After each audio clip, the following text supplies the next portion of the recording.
নমস্কাৰ বন্ধুসকল, মই আজি বহুত দিনৰ মূৰত ফেচবুকত এটা পোষ্ট দিবৰ কাৰণে মই দুআষাৰ ক'বলৈ ওলাইছোঁ।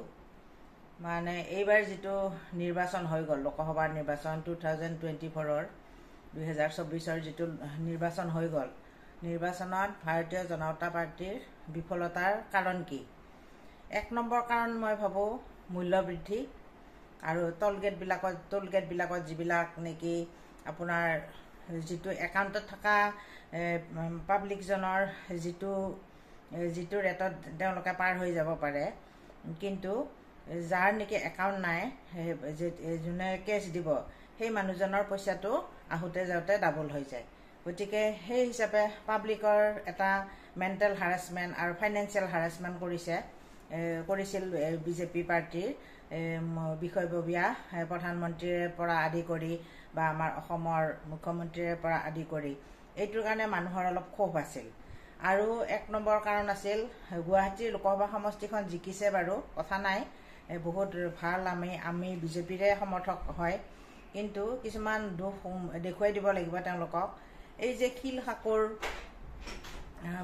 পাব্লিকখিনিৰ জনসাধাৰণৰ যিখিনি মানে ঘৰবিলাক ভাঙি দিলে, সেই ঘৰবিলাক ভাঙিলে কাৰোবাৰ মাকৰ বেমাৰ, কোনোবাৰ মাক বাপেক মৰিছে, কাৰোবাৰ সন্তানৰ হৈছে বেমাৰ হৈছিল, কাৰোবাৰ পৰীক্ষা আছিল, এই সকলোবিলাক যদি চৰকাৰে যদি আওকাণ কৰে, চৰকাৰে আশ্ৰয়দাতা, যদি চৰকাৰে যদি জনসাধাৰণৰ পেটত লাথ মাৰে, সামাজিক আৰ্থিক দিশত যেতিয়া নেকি সেই পেটত লাথ মাৰিব, তেতিয়া জনসাধাৰণৰ মনত বহুত দুখ হয় আৰু সেই দুখতে ক্ষোভিত হৈ তেওঁলোকে নিৰ্বাচনৰ ফলাফলটোত তেওঁলোকে ভোট নিদিয়ে।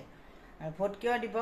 যদি আপোনালোকৰ যদি ভাল কামেই নকৰে, আমি হ'লো সাধাৰণ ৰাইজ, আমি কৰ'ৰপতি নহয়, আমি মধ্যবিত্ত মানুহবিলাকৰ যেতিয়া ঘৰ দুৱাৰ ভাঙি দিয়ে, কিমান পইচা কষ্ট কৰি অৰ্জন কৰে, সেই পইচাখিনি যদি অৰ্জন কৰা সম্পত্তিখিনি যদি চৰকাৰে হোল্ডিং নাম্বাৰ দিম বুলি, আপোনাৰ ম্যাদী পট্টাৰ মাটিৰ পট্টা দিম বুলি, লাইটৰ হোল্ডিং নাম্বাৰ দিম বুলি যদি প্ৰতিশ্ৰুতি দিয়াৰ পিছত যেতিয়া ঘৰ ভাঙিব, তেতিয়াহ'লে আপুনি কি হিচাপে আপুনি চৰকাৰক ভোট দিব? এই কথাটো আপুনি কওকচোন। এইখিনি যদি প্ৰধানমন্ত্ৰী নৰেন্দ্ৰ মোদী ডাঙৰীয়াই নাজানিলেওতো অসমৰ মুখ্যমন্ত্ৰীয়ে কৰিছে কামবিলাক। অসমৰ মুখ্যমন্ত্ৰীয়ে ক'ব লাগিছিল যে এনেকৈ যদি আমি ঘৰবিলাক ভাঙি দিওঁ, তেতিয়াহ'লে কি হ'ব, আমাৰ পাব্লিকে আমাক ভোট নিদিব।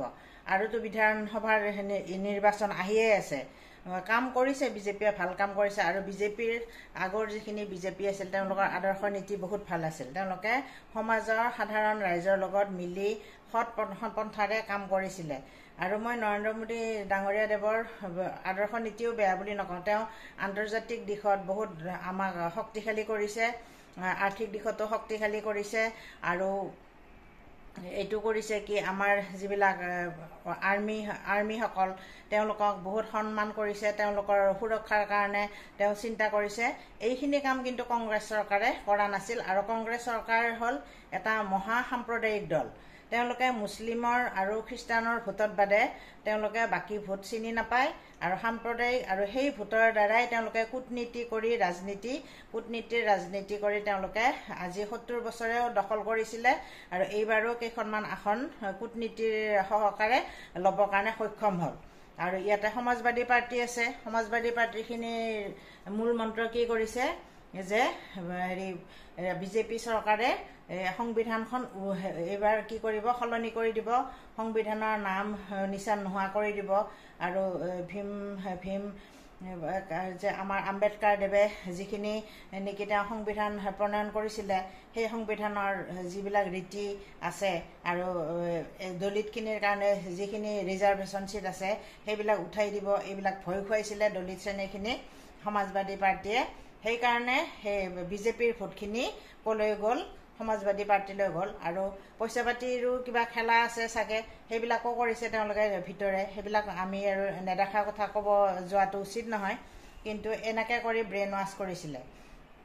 বিজেপিৰ পৰাজয়ৰ এইটোৱে কাৰণ হৈছে তেওঁলোকে মূল্য বৃদ্ধি, গেছৰ দাম এনেকুৱা বঢ়াই দিলে, 400ৰ পৰা 800 কৰিলে, 800ৰ পৰা এতিয়া 1050 টকা।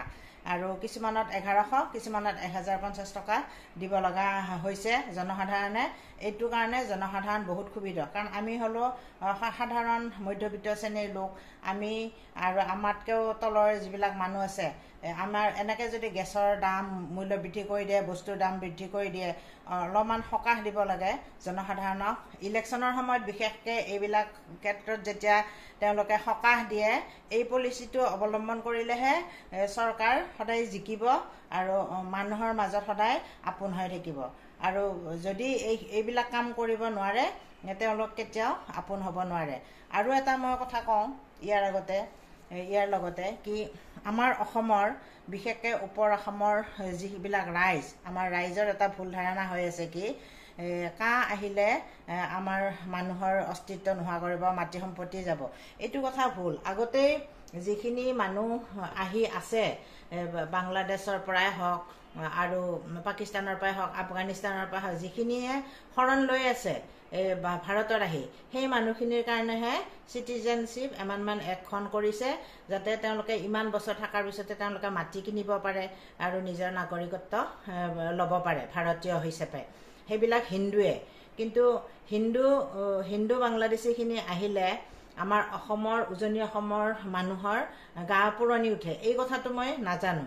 আৰু 83ৰ যিটো আন্দোলন আছিল, সেইটো বাংলাদেশী খেদাৰ কাৰণে আছিল, হয়নে? বাংলাদেশী খেদিবৰ কাৰণে 83ৰ আন্দোলন কৰিছিলে। সেই বাংলাদেশীত বিশেষকৈ হিন্দু বঙালীখিনিকহে ঘৰ জ্বলাই পুৰি মাৰিলে। ঘৰ জ্বলাই পুৰি মাৰিলে হিন্দু বাংলাদেশীখিনি। মিয়াখিনিকতো খেদিব নোৱাৰিলে।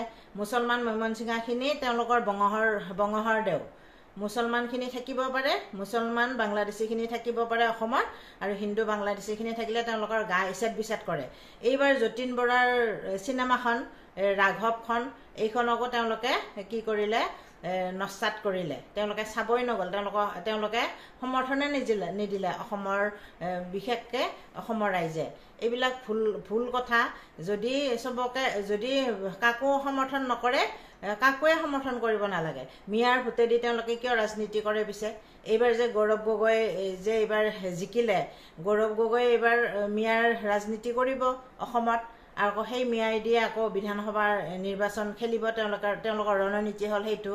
এতিয়া সেই বাংলাদেশীখিনিয়ে সাম্প্ৰদায়িকভাৱে তেওঁলোকে এতিয়া বিধানসভাৰ নিৰ্বাচনত আহিবৰ কাৰণে মন মেলিছে। আৰু গৌৰৱ গগৈৰ এটাই উদ্দেশ্য হ'ল অসমৰ মুখ্যমন্ত্ৰীৰ আসনখন গ্ৰহণ কৰা। গতিকে এইখিনি যাতে কংগ্ৰেছ দল যাতে ভৱিষ্যতেও অসমত আহিব নোৱাৰে, সেইকাৰণে অসমৰ সমূহ ৰাইজে বিজেপি হওক বা আন অসমৰ আঞ্চলিক দলক ভোট দিয়ক, কিন্তু কংগ্ৰেছক উৎখাত কৰিব লাগে। আৰু অখিল গগৈ ডাঙৰীয়াদেৱেও এতিয়া কৈছে, আজমলক আমি বিদায় দিলোঁ, আমি সাম্প্ৰদায়িক বাংলাদেশীৰ ভোট আমি বিদায় দিলোঁ, টাটা বাই বাই। কিন্তু কংগ্ৰেছ যেতিয়া ইণ্ডিয়া গঠবন্ধন যেতিয়া হোৱা নাছিল, তেতিয়া অখিল গগৈয়েতো সেই মিয়াৰ ভোটকেইটাৰ লগতে কিষাণ মুক্তি বাহিনী নে কি এইটো দল খেলি সেই হিচাপে তেওঁ ভোট বিচাৰি আছিল সকলোতে। তেওঁ সেনেকৈ জিকিছে। আৰু অখিল গগৈ ডাঙৰীয়া 1 নম্বৰ কংগ্ৰেছী হয়। গতিকে তেওঁ ডাইৰেক্ট প্ৰত্যক্ষভাৱে কংগ্ৰেছত থকাই ভাল। তেওঁ কিয় পৰোক্ষভাৱে কংগ্ৰেছত আছে? তেওঁতো যদি সমৰ্থন দিব পাৰে, তেওঁ ডাইৰেক্ট যোগে কৰিব পাৰে। তেওঁ আৰু এটা ৰাজনৈতিক দল খোলাৰ একো দৰকাৰ নাই নহয়। তেতিয়াহ'লে ডাইৰেক্ট ভোটকেইটা কংগ্ৰেছত যাব। তেওঁ ইমানেই যদি কংগ্ৰেছ দলৰ প্ৰিয়। আৰু কংগ্ৰেছ দলক আমি কেতিয়াও ছাপোৰ্ট নকৰোঁ, গোটেই জীৱনভৰ আমি সমৰ্থন নিদিওঁ। কিহৰ কাৰণে? তেওঁলোকে কংগ্ৰেছ দলৰ এটাই উদ্দেশ্য, আমাৰ অসমৰ যিখিনি সৈন্য আছে, আৰ্মি আছে, বৰ্ডাৰ আৰ্মি ফ'ৰ্চবিলাকক তেওঁলোকে নস্যাৎ কৰিবৰ কাৰণে, পাকিস্তানক উৎসাহিত কৰিবৰ কাৰণে, উগ্ৰপন্থীৰ টেৰৰিষ্টবিলাক যাতে এইবিলাক যিবিলাক আছে, উগ্ৰপন্থীৰ দলবিলাক আছে, সেইবিলাকক প্ৰশ্ৰয় দিবৰ কাৰণে ভাৰতত তেওঁলোকৰ হ'ল সেইটো দল। তেওঁলোকে খালিস্তানীৰ দল, কংগ্ৰেছ পাৰ্টি। গতিকে আমি এইবিলাকক কেতিয়াও সমৰ্থন নিদিওঁ, আৰু অসমৰ ৰাইজে কেতিয়াও নিদিয়াটোৱে মই কামনা কৰোঁ। গতিকে আজিলৈ এইখিনিয়ে আহিছোঁ যাতে আগন্তুক বিধানসভা সমষ্টিত মই কোনো ৰাজনৈতিক দলৰ সদস্য নহয়, মেম্বাৰ নহয়, কিন্তু মই অসমৰ ভালৰ কাৰণে এইখিনি কৈছোঁ।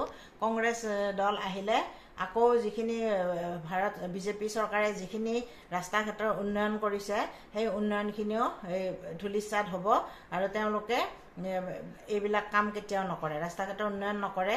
আৰু বিজেপি চৰকাৰৰো এইটো ভুল ধাৰণা যে তেওঁলোকে ৰাস্তাৰ উন্নয়ন কৰি থাকিলেই যে ভোট পাব, এইটো কথা নহয়।